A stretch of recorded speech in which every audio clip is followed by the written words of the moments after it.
In every African family, there is always that one uncle who thinks he knows everything. In my family, that uncle is Uncle Boniface. Tall, skinny, and always wearing his oversized hat and dusty slippers, Uncle Boniface walks around the village with the confidence of a man who believes he invented wisdom itself. Now, Uncle Boniface had never touched a smartphone in his life. His idea of technology was the old radio in his sitting room, which only worked when you slapped it 3 times and twisted the antenna in just the right direction. But that all changed when my cousin, Chinedu, came back from the city with a brand new smartphone and decided to give his old one to Uncle Boniface. "Uncle, this phone can do everything," Chinedu said proudly, handing over the phone. "You can call, text, take pictures, and even see people on video calls." Uncle Boniface's eyes lit up. "Ehen? You mean I can see people inside this small thing? A whole person inside this flat box?" He shook his head in disbelief. "Technology has gone far. Oh." Chinedu smiled, thinking he had done a good deed.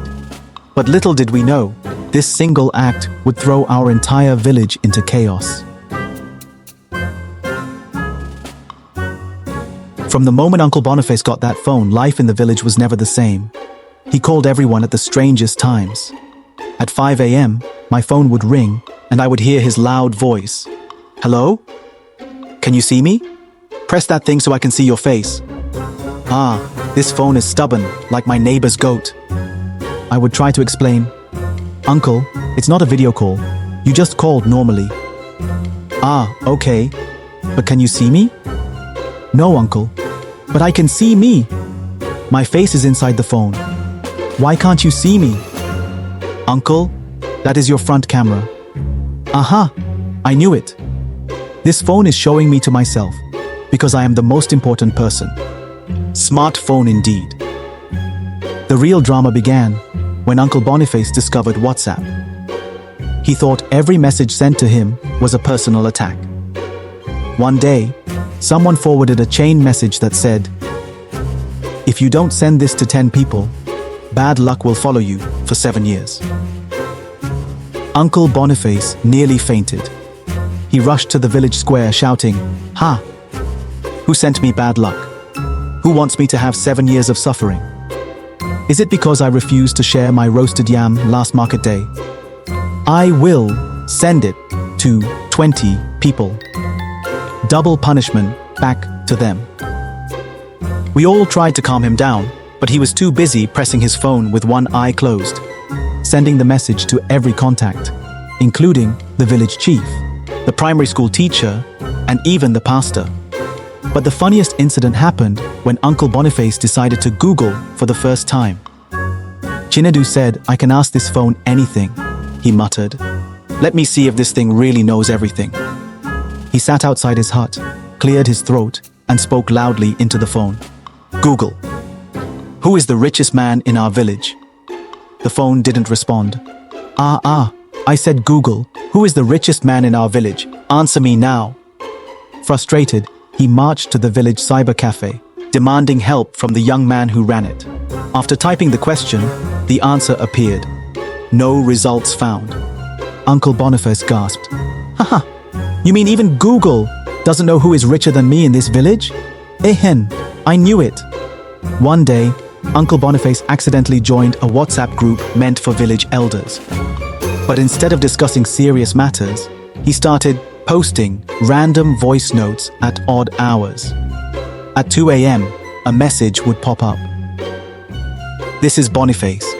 Does anyone know how to make goat soup without the goat running away first? Asking for my neighbor." At 5 a.m., "Good morning, elders. I just woke up. Did you miss me?" The elders were furious. The village chief finally called him and said, "Boniface, this group is for serious matters. We don't need to know when you wake up." Uncle Boniface replied, "But Chief, my waking up is a serious matter. Some people don't wake up." "Oh." The day Uncle Boniface tried to use Google Maps was the day the entire village knew that technology had truly humbled him. Chinedu said, "This phone can take me anywhere." he boasted. "I will visit my sister in the next village without asking for directions." We watched in amusement as he followed the phone's instructions. "In 200 meters, turn left," the phone said. Uncle Boniface nodded confidently.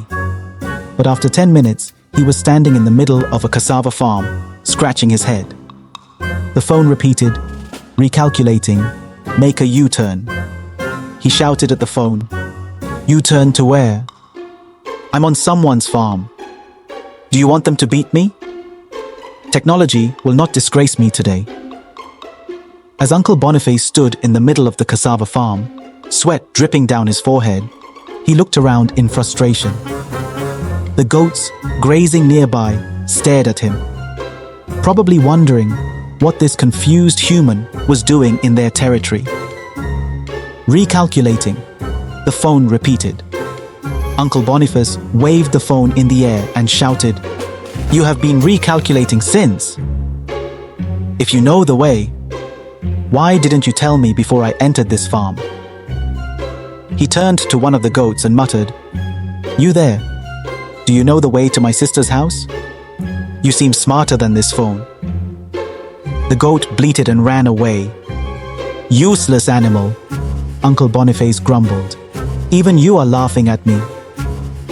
Determined not to be defeated, Uncle Boniface decided to follow the map again. But instead of turning left as instructed, he turned right and ended up in the middle of the village market. The market women burst into laughter when they saw him holding the phone high above his head. "Boniface, are you trying to take a selfie with the sun?" one woman teased. He shook his head. "No. Oh, I'm trying to find my sister's house. But this phone wants me to tour the whole village first." An old man selling palm wine chuckled. "Boniface, in our time, we used our legs and mouth to find places, not these confusing gadgets." Uncle Boniface huffed. "In your time, people also used pigeons to send messages, but now we have WhatsApp." The crowd laughed even harder. But the real trouble came when Uncle Boniface accidentally sent a voice note meant for Chinedu to the entire village WhatsApp group. In the voice note, he said, "Chinedu, this phone is making me suffer. Yesterday, I pressed something, and now the phone keeps calling that woman who sells akara.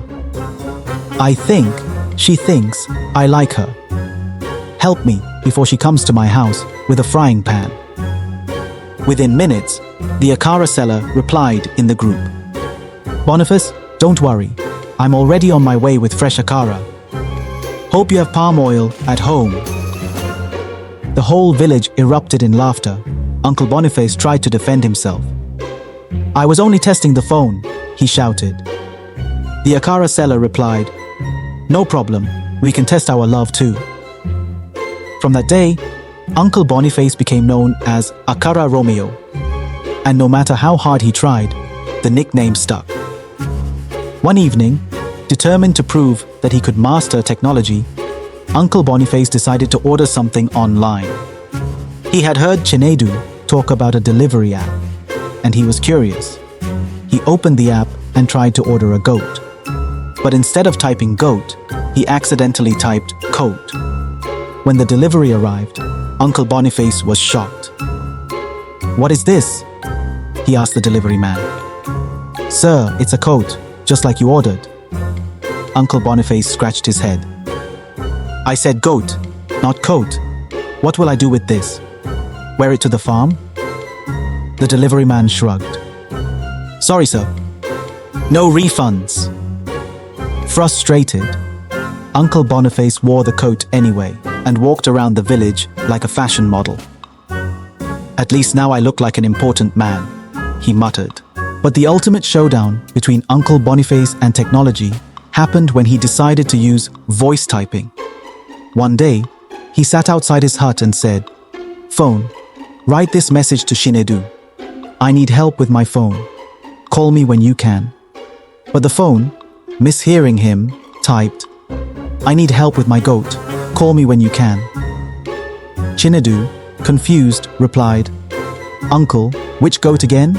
Did your neighbor's goat escape to your house?"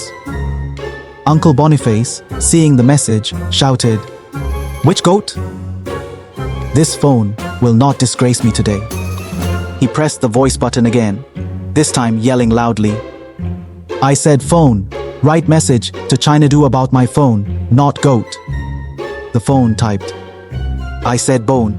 Write massage to Chinadu about my bone, not goat." Uncle Boniface nearly threw the phone into the nearby river. Uncle Boniface paced back and forth, muttering to himself, "This phone must be from my enemies. Maybe that stubborn neighbor of mine sent it to disgrace me." Just as he was about to toss the phone into the river, Chinadu called, "Uncle, what is going on? Did you say something about a goat, a bone, and now a coat?" Uncle Boniface sighed deeply. "Chinadu, come and take this phone away before I end up sending marriage proposals to the whole village." Chinadu burst out laughing. "Uncle, you just need practice." "Practice? This phone is practicing wickedness on me," Uncle Boniface replied. Later that day, Uncle Boniface gathered the villagers and declared, "From today, I am returning to my radio. It never asked me to turn left and end up in a farm." Everyone laughed, but Chinadu convinced him to give the phone one last try. "Fine," Uncle Boniface said, "but if this phone embarrasses me again, I'll use it to block the hole in my roof." And so, Uncle Boniface continued his battle with technology. Sometimes he won, sometimes technology won. But one thing was certain. Our village was never short of laughter. And whenever anyone's phone acted up, we all joked. Even Uncle Boniface would have handled it better. Subscribe for more hilarious stories from the heart of the village. Laughter is best when shared, so don't forget to like, comment, and subscribe for more funny tales. Until next time, stay joyful and keep smiling.